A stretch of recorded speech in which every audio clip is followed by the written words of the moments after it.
3 days before he died, Daniel Harper walked into a police station and calmly told officers exactly how he would be killed. Not that someone might kill him, not that he feared for his life. He described the location, the time, the weapon, even the position in which his body would be found. The officers assumed he was paranoid. 3 days later, they found him exactly where he said he would be, exactly how he said he would be. And that was only the beginning. Daniel Harper was a quiet man in his late 30s. He lived alone in a small apartment on the edge of town. He worked remotely as a data analyst and rarely interacted with his neighbors. Most people described him as intelligent, polite, and private. Nothing about his life suggested danger. Nothing suggested violence. Nothing suggested the bizarre mystery that would soon surround his name. But during the final week of his life, something changed. Friends later told investigators that Daniel became increasingly anxious. He claimed he was being watched. At first, the stories sounded harmless. He mentioned seeing the same black sedan parked outside his apartment several times in a single week. Then he began noticing the same unfamiliar faces appearing wherever he went.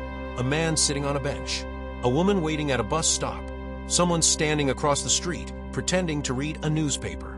Each sighting seemed insignificant on its own, but Daniel believed they were connected. His family thought he was under stress.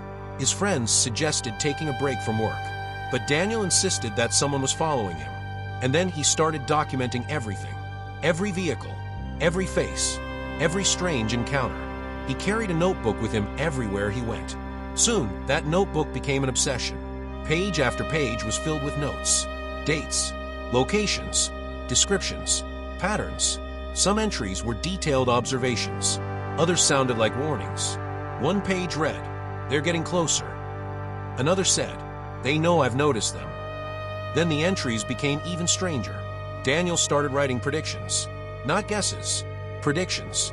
Events that he believed would happen in the future. Most people who later read the notebook assumed he had lost touch with reality, until they looked closer. One entry described a power outage affecting several city blocks. A few days later, it happened. Another described a minor traffic accident at a specific intersection. Again, it happened. Then came a prediction about a small electrical fire inside an office building downtown. It happened too. None of these events were extraordinary by themselves, but together they made investigators uncomfortable, because the dates suggested Daniel had written about them before they occurred. Then came the final section of the notebook, the section that would eventually make national headlines. It was titled, "The End." Underneath, Daniel described his own death. According to him, he would be found near an abandoned warehouse outside town. Shortly after sunset, a single gunshot wound, his body lying face down beside a chain-link fence. The description was precise, disturbingly precise, so precise that nobody believed it. The day before his death, Daniel walked into the local police station. Officers later said he appeared calm, not frightened, not emotional, just certain. He handed over copies of several notebook pages and told them, "If I'm right, you'll find me tomorrow." One officer asked if someone had threatened him. Daniel shook his head. "No." "Then why do you believe this is going to happen?" Daniel looked at him for several seconds before answering, "Because they've already shown me." The officer asked who he meant. Daniel never gave an answer. The following day seemed normal. Daniel made a few phone calls, answered some emails, purchased groceries. Nothing unusual, nothing alarming. Then, shortly before evening, he disappeared. His family became concerned when he stopped answering messages. Hours later, emergency services received an anonymous call. The caller reported seeing a person lying near an abandoned warehouse. The line disconnected before operators could ask questions. Police arrived minutes later. What they found shocked everyone. Daniel Harper was lying face down beside a chain-link fence, exactly where he said he would be. A single gunshot wound, exactly as described. Even the estimated time of death closely matched the prediction in his notebook. Every major detail was correct. Every single one. The officers who had spoken with him at the station could hardly believe what they were seeing. Investigators initially explored the possibility of suicide, but almost immediately problems emerged. No firearm was found near the body. There was no gunpowder residue on Daniel's hands. No evidence suggested he had fired a weapon. The scene raised more questions than answers. And the deeper investigators looked, the stranger the case became. A search of Daniel's apartment uncovered additional notebooks, hundreds of pages, thousands of handwritten words.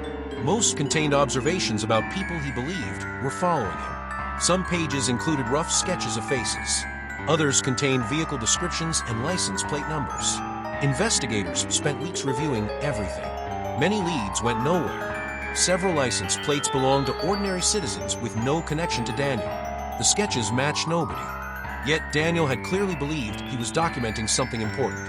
Then detectives reviewed surveillance footage collected from locations Daniel frequently visited. That's when they noticed something unusual. The same unidentified man appeared repeatedly in the background. Different days, different locations, always watching, never interacting. A grocery store, a parking lot, a train station, a coffee shop. The man appeared just long enough to be noticed, then vanished. Investigators attempted to identify him. No success. No records. No matches. Nothing. It was as if he didn't exist.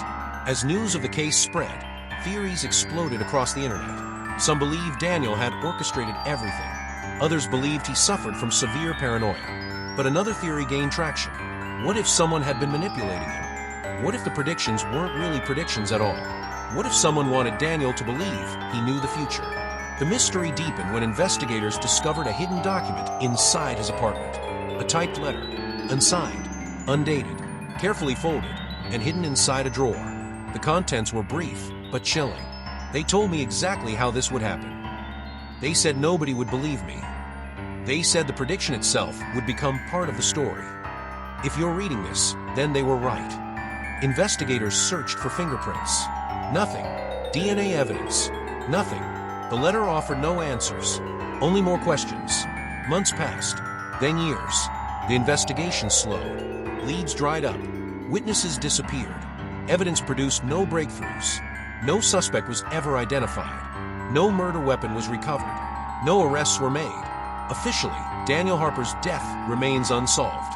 But one final detail continues to haunt those familiar with the case. On the very last page of his notebook, beneath every observation, every warning, and every prediction, investigators found a final handwritten sentence. Just 6 words, written in shaky handwriting, as though Daniel knew nobody would understand them. The sentence read, "This was always supposed to happen." Was Daniel suffering from paranoia? Did he somehow arrange the circumstances of his own death? Was someone manipulating him from the shadows? Or did he discover something he was never meant to know? To this day, nobody has been able to answer those questions. All we know is this: a man predicted his own murder. He told the police exactly how it would happen. And days later, it happened exactly as he described.